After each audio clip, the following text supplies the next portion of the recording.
গল্পের আসরে আপনাদের সবাইকে স্বাগত। আজ আমি আপনাদের পাঠ করে শোনাচ্ছি আশাপূর্ণা দেবীর লেখা গল্প পত্নী ও প্রেয়সী। আজকের গল্প পত্নী ও প্রেয়সী।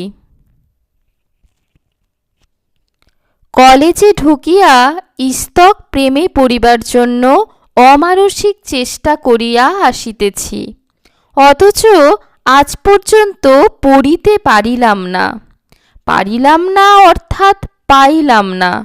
মাত্র একটি তরুণীর অভাবে, কুমারী, বিধবা অথবা সধবা যাই হোক, হৃদয় বৃক্ষে প্রণয় কুসুম ফোটে ফোটে হইয়াও ফুটিল না।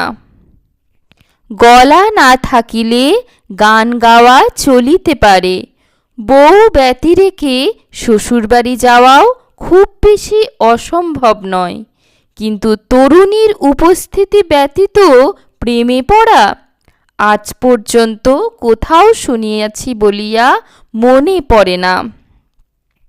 তাই বলিতেছিলাম, আমারও যৌবন সাধনা, আপ্রাণ চেষ্টা, শরৎ, রবি, শেলি, কিটস সমস্তই ব্যর্থ হইয়া গেল একটি মাত্র তরুণীর অভাবে। হায় নির্দয় বিধাতা! তাই বলিয়া আপনারা সিদ্ধান্ত করিবেন না নির্দয় বিধাতা তাহার রাজ্য হইতে তরুণী নামক একটি প্রয়োজনীয় জীবনকে চিরদিনের মতো নির্বাসন দিয়াছেন। তরুণী আছে, অফুরন্ত আছে, কোথায় নয়। পথে ঘাটে, ট্রামে, বাসে, থিয়েটারে, সিনেমায়, স্কুলের দৌড়ে, কলেজের ঘরে তরুণীর হরির লুট। কিন্তু হাতের কাছে একটিকেও পাইলাম না। লক্ষ লক্ষর মধ্যেও অলক্ষ্য রহিয়া গেল। এদিকে হতভাগ্য আমির বয়স বিনা বাক্য ব্যয়ে বাড়িয়া চলিতেছে। একবারও ফেল করিতে পারি নাই বলিয়া কলেজের মেয়াদ শেষ হইয়া আসিতেছে, অর্থাৎ ডানা মেলিয়া খোলা আকাশে ওড়ার দিন সংকীর্ণ হইয়া আসিতেছে। এহেন সময় জানিতে পারিলাম, পিতামাতা আমাকে স্ত্রী নামক একটি উপসর্গ জুটাইয়া দিবার তালে উঠিয়া পড়িয়া লাগিয়াছেন। হায়, স্ত্রী নাই প্রেমে পড়িবার এত বড় প্রতিবন্ধক আর কি আছে?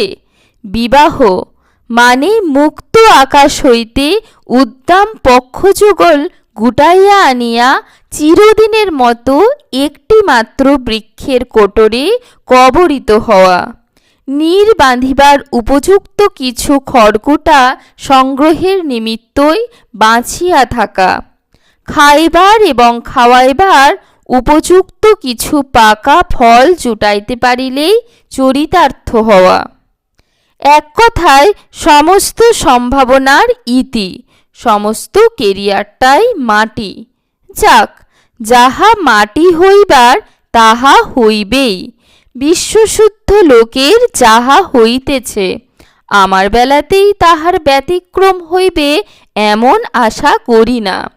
আক্ষেপ শুধু এই, মাটি হইবার পূর্বে আশা মিটাইয়া খাঁটি প্রেমের আস্বাদ পাইলাম না। রবীন্দ্রনাথের কবিতার লাকসই লাইনগুলি মুখস্থ করিয়া করিয়া অবশেষে ভুলিতে বসিয়াছি। গভীর রাত্রে জানালার ধারে মোমবাতি জ্বালাইয়া শেলি পড়ার অভ্যাস ক্রমশ সারিতেছি। বাড়ির লোকেরা ঘুমাইয়া পড়িলে চন্দ্রালোকিত নির্জন ছাদে বেড়াইবার স্পৃহা এখন ক্ষীণ। শুধু যতক্ষণ শ্বাস ততক্ষণ আশ হিসাবে বৈষ্ণব বনিতেছি। দুধ খাওয়া ত্যাগ করিয়াছি, পেট ভরিয়া ভাত খাওয়া বন্ধ করিয়াছি। রাত্রে গপ গপ করিয়া ডাল ভাত গিলিবার বদলে খানকয়েক ফুলকা লুচি খাইতেছি। আরও নানাবিধ কসরত এখনও ধরিয়া আছি, যদি সহসা ভাগ্য গগনে চন্দ্রোদয় হয়। কিন্তু কই, ঈশ্বরের অবিবেচনায় আস্ত একটি তরুণী তো দূরের কথা, তাহার একটু চুলের ডগা পর্যন্ত দেখিতে পাইলাম না। প্রেমে পড়া, প্রেম করা একখানা অতি সাধারণ, অতি সস্তা, অতি তুচ্ছ ব্যাপার। যাহা যদু করিতেছে, মধু করিতেছে, রাম শ্যাম গোপাল গোবিন্দ, চটকলের কুলি, সাঁওতালি মজুর, কয়লা কাটা ভূত, পদ্মাপাড়ের মাঝি, মুখ্যু গাধা, উজবুকেরা পর্যন্ত বিনা চেষ্টায় অনায়াসে করিয়া চলিয়াছে, তাহা আমি এই শ্রীযুক্ত অমুক এম.এ একেবারের জন্যও করিবার সুযোগ পাইলাম না। এ যন্ত্রণার সান্ত্বনা কোথায়? এদিকে বিবাহের দিন নিকটবর্তী হইয়া আসিতেছে। হায়, এই বিদ্যা বুদ্ধি, কাব্য অনুভূতি, এই অগাধ অসীম অনন্ত হাহাকার, এই যৌবন বেদনারসে উচ্ছল দিনগুলি লইয়া অবশেষে কিনা স্ত্রীর কাছে আত্মসমর্পণ করিব? স্রেফ স্ত্রী? ছি ছি! সেই নারী যাহার সহিত ফার্স্ট ক্লাস ট্রেনের নির্জন কামরায়, স্বপ্নময় ড্রয়িং রুমে, সিমলা শিলং গারো পাহাড়ে অথবা কলিকাতার প্রকাশ্য রাজপথে একটা আকস্মিক দুর্ঘটনায় সহসা দেখা নয়, দেখা সেই ঘটক ঘটকি, দেনা পাওনা, দরদস্তুর নাপিত পুরুত ইত্যাদি বহু খাটের লোনা জল খাইয়া চিরাচরিত প্রথায় ছাতনা তলায়। মানে আমার পিতা পিতামহ প্রপিতামহ এবং তস্যরাও যাহা করিয়া আসিয়াছেন, আমিও তাহাই করিব। তবে রবীন্দ্রনাথ জন্মাইলেন কেন? শেলি, বাইরন এবং আরও অন্যরা সিলেবাসে না থাকায় যাহাদের নাম জানি না, তাহারা জন্মিয়ায় মরিলেন না কেন? প্রেমে পড়িবার চেষ্টা কি আজ করিতেছি? সেই কৈশোরা কাল হইতেই তো ওই একটিই বাসনা। তখন ছাদে উঠিয়া ঘুড়ি উড়াইতে উড়াইতে চোখ খারাপ হইয়াছে, লাটায় সুতা খরচ হইয়াছে, কিন্তু কোনো রূপসী কিশোরী সেই সুতার চালে আটক পড়ে নাই। আশেপাশের বাড়ির জানলায় আর বারান্দায় তাকাইয়া তাকাইয়া পাড়ায় সমস্ত মেয়েগুলোর শাড়ির পাড় মুখস্থ হইয়া গিয়াছে, কিন্তু একটা মেয়েরও মুখ মুখস্থ করিবার অবকাশ পাই নাই। তাছাড়া চিরকালের বসত বাড়ির এই পাড়ায় জন্মিয়া অবধি যে মেয়েগুলোকে পেনি পড়া মূর্তিতে রাস্তায় দাগ টানিয়া এক্কা দোক্কা খেলিতে দেখিয়াছি, তাহাদের তো এখন তাহারা বেনি দুলাইয়া এবং আঁচল দুলাইয়া স্কুলে গেলেও টেপি খেঁদি ভূতি মেনি ছাড়া ভাবিতেই পারি না। অতএব আমার মনের দরদালানে দাগ পড়িবার ক্ষমতা হয় নাই তাহাদের। একদিন পাশের জগৎবাবুদের ছাদে হঠাৎ একটি অপরিচিতা তরুণীর দেখা পাইয়াছিলাম। রূপসী না হইলেও তরুণী তো বটেই। অতএব সঙ্গে সঙ্গে প্রেমে পড়িবার জন্য আলগোছ হইয়া উঠিয়াছিলাম, অর্থাৎ অনিমেষ নয়নে তাহার দিকে তাকাইয়া দেখিতেছিলাম যদি তাহার দৃষ্টিপথে পড়ি। তা পড়িয়াও ছিলাম, কিন্তু পরের ইতিহাস যৎপরণাস্তি করুণ। সকর্ণে শুনিলাম তরুণীর কলকণ্ঠ, দেখ দিদি দেখ, ওই লাল বাড়িটার ছাদে একটা ল্যাকবেগে ছোড়া কিরকম অসভ্যের মতো হাঁ করে তাকিয়ে রয়েছে। শিহরিয়া স্তম্ভিত হইলাম।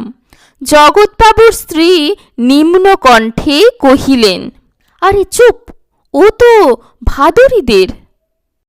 থাক, ডাকনামটা প্রকাশ করিতে চাহি না, তবে এটা বলিতে পারি পিতামাতারা ছেলে মেয়ের ডাকনামকরণের সময় বোধ করি স্বপ্নেও ভাবেন না ইহারা ভবিষ্যতে একদিন তরুণ তরুণী হইবে।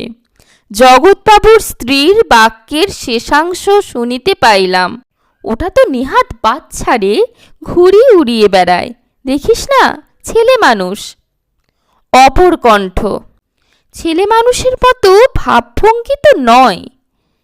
টেরির বাহার দেখে তো তাক লেগে যাচ্ছে।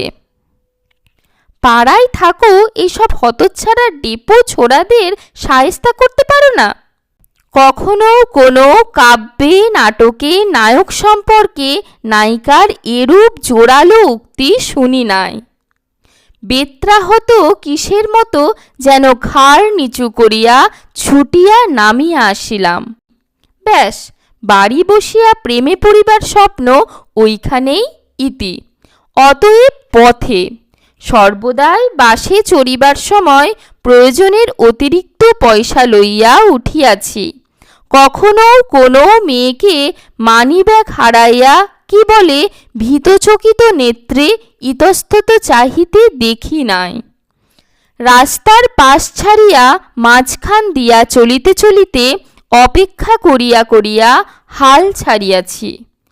কেহই রোলসরয় কি মিনার্ভাখানা চাপা দিতে দিতে সাদরে গাড়িতে তুলিয়া লই নাই। শুধুই কি কলিকাতায়, সিমলা, শিলং, পুরী, রমনা, গারোহিল, কালিম্পং কোথায় না গিয়াছি।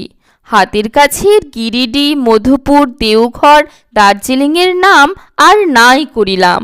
বেড়াইতে নয়, বায়ু পরিবর্তনের জন্য নয়, কেবল একটি তরুণীর জন্য। কিন্তু কৃতকার্য হয় নাই। বুঝিয়াছি ওরা শুধু গল্পে উপন্যাসেই থাকে, বাস্তবে কি আদৌ থাকে না? থাকে, আছে, কিন্তু যেমন তরুণী আছে তেমনি তাহার আশেপাশে গোপ আছে, দাড়ি আছে, বর্ষীয়সী জননীর সেন্য দৃষ্টি আছে। অথচ গল্পে উপন্যাসে এসব কিছুই থাকে না। নাই নাই নাই। জঙ্গলাকীর্ণ টিলার উপর ক্রন্দন নিরতা উদাসিনী নাই। জ্যোৎস্নাপ্লাবিত বায়ুবেলায় রহস্যময়ী একাকিনী নাই। বেওয়ারি সমাজ সংস্কারিকা নাই। বোহেমিয়ান দুঃসাহসিকা। অতএব কিছুই নাই। জীবনের রস নাই, যৌবনের রং নাই। সাধে বলিতেছি, পৃথিবীটা একটা ঘষা পয়সার মতো লাগিতেছে। কথাটা কোথায় যেন পড়িয়াছিলাম। মনের অবস্থা যখন এইরূপ শোচনীয়, ঠিক সেই সময় বিবাহ হইল। পাঠক লক্ষ্য করিবেন, বিবাহ করিলাম না, বিবাহ হইল। ভাদুরী বাড়ির আর 5টা ছেলের যেমন করিয়া বিবাহ হয়, ঠিক তেমনই করিয়া। সেই ঘটক ঘটকি, দেনা পাওনা, অধিবাসের তত্ত্ব, ফুলশয্যার তত্ত্ব, লুচি, ছোলার ডাল, মাছের কালিয়া, পান্তুয়া ইত্যাদি ইত্যাদি। লোকজন ভোজ খাইয়া অনেক সুখ্যাতি করিল। কোনোখানে ত্রুটি নামমাত্র রহিল না। কেহ একবার আমার ব্যথাহত হৃদয়ের প্রতি দৃষ্টিপাতও করিল না। আমিও অগত্যা যথারীতি সাজসজ্জা করিয়া রওনা হইলাম। সত্যের অপলাপ না করিলে বলিতে হয়। স্ত্রীকে দেখিবা মাত্র মুগ্ধ হইলাম এবং সঙ্গে সঙ্গে ভালোবাসিয়া ফেলিলাম। না না, ভুল করিবেন না, ভালোবাসিয়াছি, তাই বলিয়া প্রেমে পড়ি নাই। ভালোবাসা এক, প্রেমে পড়া আর এক। স্ত্রীকে কে না ভালোবাসে? আপনারাই কি বাসেন না? তাই বলিয়া তাদের সহিত প্রেমে পড়িতে গিয়াছেন কি? সময়ে চা না পাইলে অথবা হাতের কাছে গামছা না পাইলে স্ত্রীর উপর অনায়াসেই একাধটু বিরক্ত হওয়া যায়। অথবা বাজার খরচ বেশি করিলে বা নিশীথ রাত্রে ছেলে ঠ্যাঙাইলে তিরস্কার করা যায়। ছাদে দাঁড়াইয়া চুল শুকানো অথবা বারান্দা হইতে ফেরিওয়ালা ডাকা সম্বন্ধে শাসন করাও চলিতে পারে। কিন্তু পারিবেন আপনার রহস্যময়ী প্রেমিকার সহিত এইরূপ ব্যবহার করিতে? তখন ছাদে চুল শুকাইতে দেখিলে ভোরের শুকতারার সহিত তুলনা করিয়া ধন্য হইবেন। বাজে খরচ করার মধ্যে একটি অলৌকিক সারল্য দেখিয়া মুগ্ধ হইবেন এবং 1 পেয়ালা চা তা সে যত দেরিতেই হোক পাইলেই কৃতার্থ হইবেন। অবশ্য ঠ্যাঙাইবার মতো ছেলে তাহার না থাকাই উচিত। থাকিলেও এটা ঠিক তিনি আপনার সম্মুখে রণচণ্ডীর ভূমিকায় না নামিয়া বড়জোর বলিবেন, দুষ্টু ছেলে চকলেট পাবে না। নায়িকার পক্ষে যাহা বলা শোভন। যাই হোক, স্ত্রীর সহিত যে প্রেম হয় না এ বিষয়ে সন্দেহ নাস্তি। তিনি সাঁঝের তারকাও নয়, ভোরের যূথিকাও নয়, স্বপ্নও নয়, মায়াও নয়। দস্তুর মতো একটা জলজ্যান্ত জীব। আজীবন ভাত কাপড়ের দায় লইয়া যাহার সহিত ঘরকন্যা করিতে হয়, তাহার সম্পর্কে প্রেম শব্দটাই তো মশাই ন্যাকামি। স্ত্রীকে দেখিয়া মুগ্ধ হইলাম যত, বিধাতা পুরুষকে গালি পারিলাম তত। হায়, ইহাকেই 2 দিন আগে একবার দেখাইলে কি ক্ষতি ছিল, একবার প্রেমে পড়িয়া জীবন সার্থক করিতাম। এই অষ্টাদশ বসন্ত মালাগাছিকে বিবাহ করিয়া বসার মতো বর্বরতা আর কি আছে? কোথায় জ্যোৎস্নালোকিত নির্জন প্রান্তে উন্মুক্ত আকাশতলে পাখির কাকলির মধ্যে সহসা চারি চোখে দেখা, আর কোথায় 500 কৌতূহলী চক্ষের সম্মুখে মাথার উপর চাদর চাপাইয়া ইডিয়েট নাপিতটার অশ্রাব্য গালিগালাজের মধ্যে বলিয়া কহিয়া শুভ দৃষ্টি। আরে ছো, যাক, প্রেমের আশায় জলাঞ্জলি দিয়া নির্বিঘ্নে সংসার যাত্রা নির্বাহ করিয়া জীবনের বাকি কয়টা দিন কাটাইয়া দেওয়াই স্থির করিলাম। এতদিনের আশাতরুকে নির্মূল করিতে কষ্ট হইল বইকি, কিন্তু সুখের মূল্যেই শান্তি কিনিতে হয়। সংসার এমনই ঠায়। স্ত্রীর কাছে এমন ভাব দেখাইতেছি যাহাতে তিনি ধারণা করিতে পারেন জীবনে কখনো নারী শব্দটাকে হৃদয়ের ত্রিসীমানাতেও আসিতে দিই নাই। এইভাবেই সংসার সমুদ্রে জীবনতরণীখানি ভাসাইয়াছি। সহসা বিনা মেঘে বজ্রাঘাত। না, বজ্রাঘাত ছাড়া বাংলা ভাষায় আর কোনো তুলনা খুঁজিয়া পাইতেছি না। ঘটনাটি কিরূপ জানিতে পারিলাম শুনুন। বন্ধুবর্গ লইয়া জোর আড্ডা বসাইয়াছি।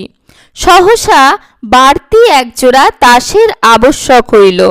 ভিতরে গিয়া স্ত্রীর নিকট আর্জি করিতেই তিনি আলগোছে ডুরে শাড়ির আঁচল হইতে চাবির গোছা খুলিয়া আমার হাতে দিলেন।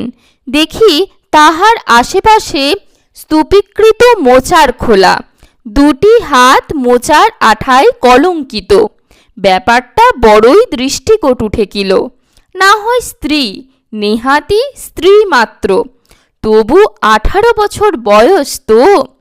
যাহারা একটি 18 বছরের মেয়ের চাপার কলির মতো আঙুল দিয়া মোচা কোটায়, তাহাদের পাপের প্রায়শ্চিত্ত কি ভাবিতে ভাবিতে ঘরে গিয়া স্ত্রীর বাক্স খুলিলাম, আর সঙ্গে সঙ্গে খোলা বাক্সটা যেন দাঁত খিচাইয়া উঠিল। হ্যাঁ মহাশয়, জড় পদার্থও খিচাইতে পারে, ভ্যাংচাইতে পারে। বাক্স খুলিতেই চোখে পড়িল একটা চ্যাংড়া ছোড়া দাঁত বাহির করিয়া হাসিতেছে। ছোড়া মানে ছোড়ার ফটো। ইচ্ছা হইল ফটোখানা লইয়া টানিয়া ডাস্টবিনে ফেলিয়া দিই, কিন্তু না, তদন্ত করা আবশ্যক। চাকর দিয়া বাহিরে খবর পাঠাইলাম, হঠাৎ কলিক পেন ধরিয়াছে, বিছানায় পড়িতে হইয়াছে। চুলায় যাক তাসের আসর, বন্ধুদের মনে করা, তাহাতেই বা কি আসে যায়? যাহার ঘরে আগুন লাগিয়াছে তাহার আবার সামাজিকতা। কিছুক্ষণ পরে স্ত্রী আসিলেন, আঁচলে ভিজে হাত মুছিতে মুছিতে, দিব্য হাসি হাসি মুখে। মুখের কোথাও অপরাধীর চিহ্ন মাত্র নাই। মনে মনে বলিলাম, নারী, তোমার অসাধ্য কাজ নাই। স্ত্রী প্রফুল্ল কণ্ঠে কহিলেন, তাস নিয়ে গেলেন না যে বড়, পাতা বিছানা দেখে লোভ হলো বুঝি? বলা বাহুল্য শয্যাগ্রহণই করিয়াছিলাম। কথাটা কানে যাইতেই লাফাইয়া উঠিলাম। এ কি, কাহার বিছানায় অঙ্গ ঢালিয়াছি? বাঁচিয়া থাক আমার ইজি চেয়ার। তৎক্ষণাৎ বিছানা ছাড়িয়া উঠিয়া পড়িলাম। বিচারকের স্বরে কহিলাম, শুনে যাও এদিকে। স্ত্রী কৌতুক হাস্যে কহিলেন, আরে ব্যাস, আষাঢ়স্য প্রথম দিবস যে, কি ব্যাপার? কৌতুকে কর্ণপাত করিবার সময় নয়। জলদ গম্ভীর স্বরে কহিলাম, এটা কি? সঙ্গে সঙ্গে ফটোখানার দিকে অঙ্গুলি নির্দেশও করিলাম অবশ্য। বতাহত কদলী বৃক্ষবৎ পড়িয়া যাওয়াটা বড়ই সেকেলে হইয়া গিয়াছে। অতএব আন্দাজ করিলাম তাহার প্রফুল্ল শতদলের মতো মুখখানি কাগজের ন্যায় সাদা অথবা বাসি গোলাপের মতো কালো হইয়া যাইবে, কারণ ভালো ভালো গল্প উপন্যাসে সেই রূপই লেখা আছে। কিন্তু আশ্চর্য হইলাম তাহার ব্যবহারে। হেজলিন মার্জিত মুখ, সৌন্দর্যের এতটুকু পরিবর্তন হইল না। পলক মাত্র সেদিকে তাকাইয়া অনায়াস উত্তর দিলেন, ওটা ফটো, দেখুন ধৃষ্টতা। কিন্তু আমি কি অল্পে ছাড়িব? কহিলাম, ফটোটা জানি, কিন্তু কার? ও, এক ভদ্রলোকের। শুনুন মহাশয়, পরস্ত্রীর বাক্সে যাহার ফটো থাকে সেও ভদ্রলোক। কটুস্বরে বলি, ভদ্রলোকের নামটি জানিতে পারি কি? একটু কষ্ট করলেই জানা যায়। কুঞ্চিত দৃষ্টিতে চাহিয়া দেখিলাম, যেটা এতক্ষণ দেখি নাই। ফটোর গায়েই কোণের দিকে লেখা রহিয়াছে, তোমার বিনয়।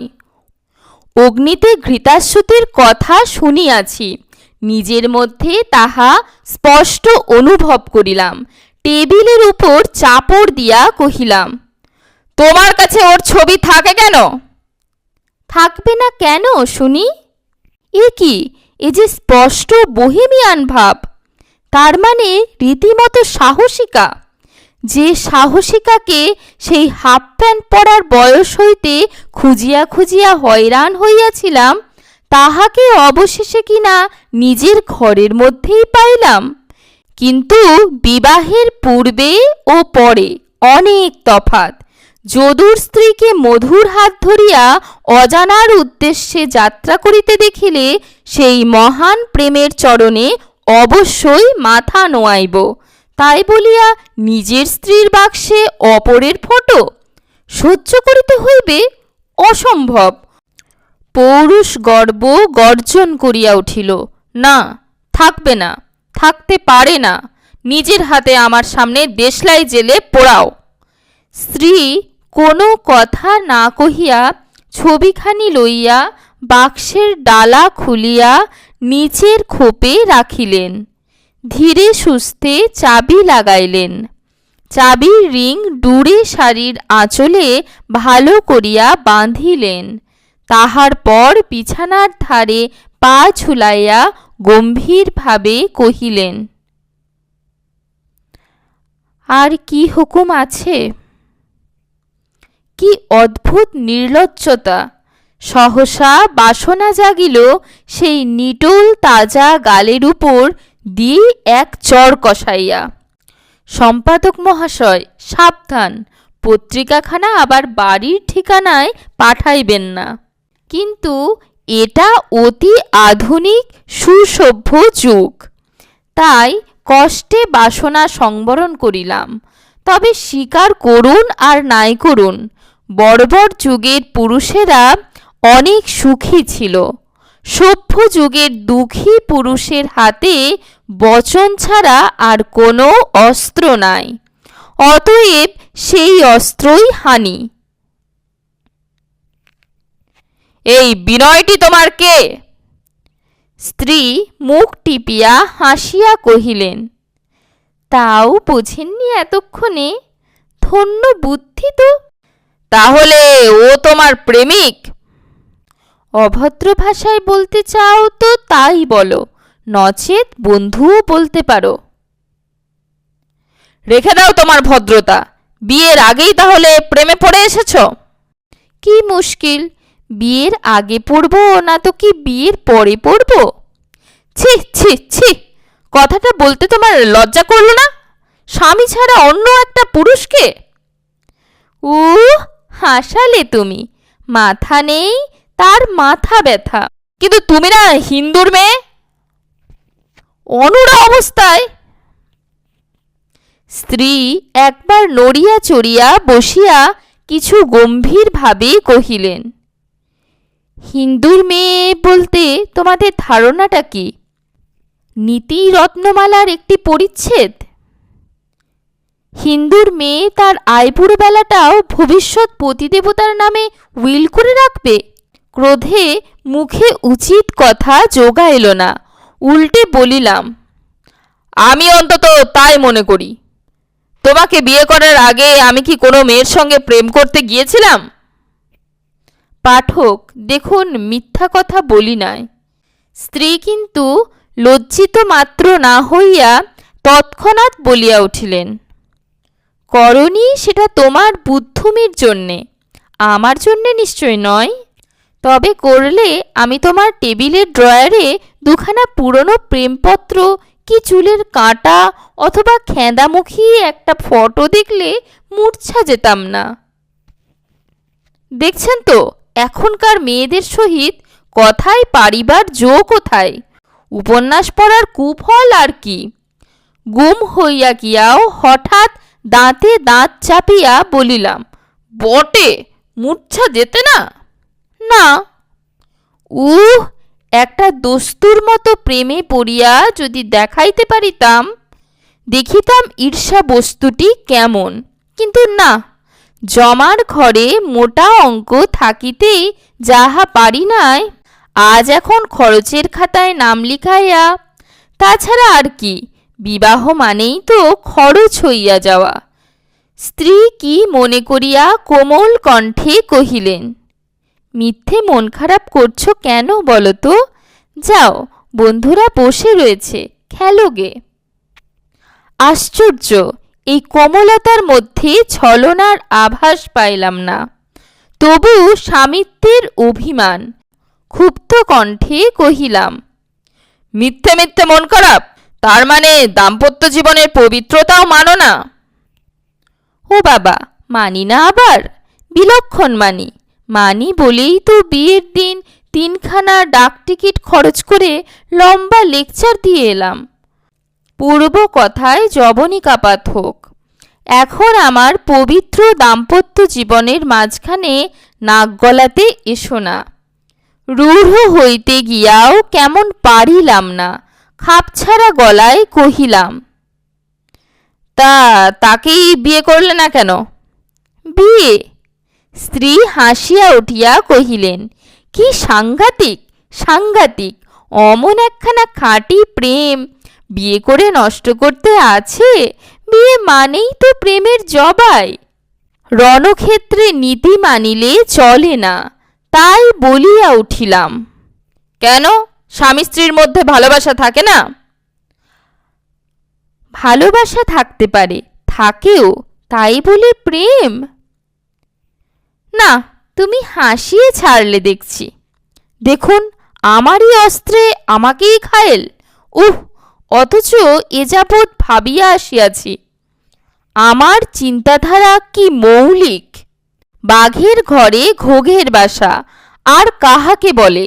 কিন্তু পুরুষের মুখে মানায় বলিয়া কিছু, আর সব কথা স্ত্রীলোকের মুখে মানায় না। রাগ ভরে বাড়ি হইতে বাহির হইয়া গেলাম, কিন্তু কতক্ষণের জন্যই বা? রাস্তার বাহির হইয়া যাওয়া চলে, রাস্তায় থাকিয়া যাওয়া চলে না। ফিরিতেও হইল, খাইতেও হইল। খাইলাম বটে, কিন্তু রাগ যে একটুও পড়ে নাই তাহা জানাইয়া দিতে মুখ ভার করিয়া রহিলাম। রাত্রি হইল, শুইতে আসিতেও হইল। হায়, সেই শয্যাতেই, সেই শয্যায় ওই অপরাধিনী স্ত্রীও শয়ন করেন। কিন্তু কি করিব, ঘরে যে দ্বিতীয় জায়গা আর নাই। ক্রমশ বুঝিতে পারিলাম, তিনি আসিলেন। চুরির রুনুঝুনু বাজিয়া উঠিল। একান্ত কাছে কে বসিল, কাহার উষ্ণ স্পর্শ আমার গণ্ডদেশে। চোখ মেলিয়া চাহিলাম, সঙ্গে সঙ্গে মনে হইল সেই ধৃষ্ট অপদার্থ বিনয়টা ঠিক মেয়ের সঙ্গেই প্রেম করিয়াছিল। গৌর ললাটে একটি ছোট্ট সিঁদুরের টিপ, ঈষদ্ভিন্ন হাস্যরঞ্জিত অধরপুট উজ্জ্বল হইয়া উঠিয়াছে চমৎকার মুক্তার মতো দাঁতের আভায়। এই নাও বলিয়া তিনি আমার হাতে একতারা কাগজ তুলিয়া দিলেন। কি এ, সেই হতভাগার চিঠির তারা বুঝি? ছুঁড়িয়া ফেলিয়া দিতে যাইতেছিলাম, চোখ আটকাইয়া গেল। ছি ছি, কি লজ্জা!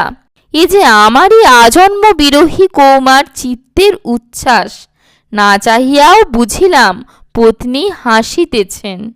আবার কণ্ঠস্বর, আর এই নাও বিনয়ের ছবি। ইচ্ছে হয় পুড়িয়ে ফেলতে পারো, বিনয় টিনয় কেউ নেই, ছবি হচ্ছে বায়োস্কোপের। তাহাকে আর কথা কহিতে দিলাম না, কাছে টানিয়া লইলাম। তাহার পরে, না থাক, পাঠকগণকে অনেক কথা বলিয়াছি, এইবার একটি শেষ কথা বলিয়া বিদায় লই। পত্নীর সহিত প্রেমও অসম্ভব নয়। পত্নী ও প্রেয়সী গল্পটি এখানেই শেষ হচ্ছে। আশা করছি আপনাদের গল্পপাঠ ভালো লেগেছে। গল্পপাঠ ভালো লাগলে লাইক করবেন, আপনাদের পরিচিত গল্প প্রেমীদের সাথে শেয়ার করবেন, আর অবশ্যই চ্যানেলটি সাবস্ক্রাইব করে বেল আইকনটি প্রেস করে দেবেন এই ধরনের আরও অনেক গল্প শোনার জন্য। ধন্যবাদ।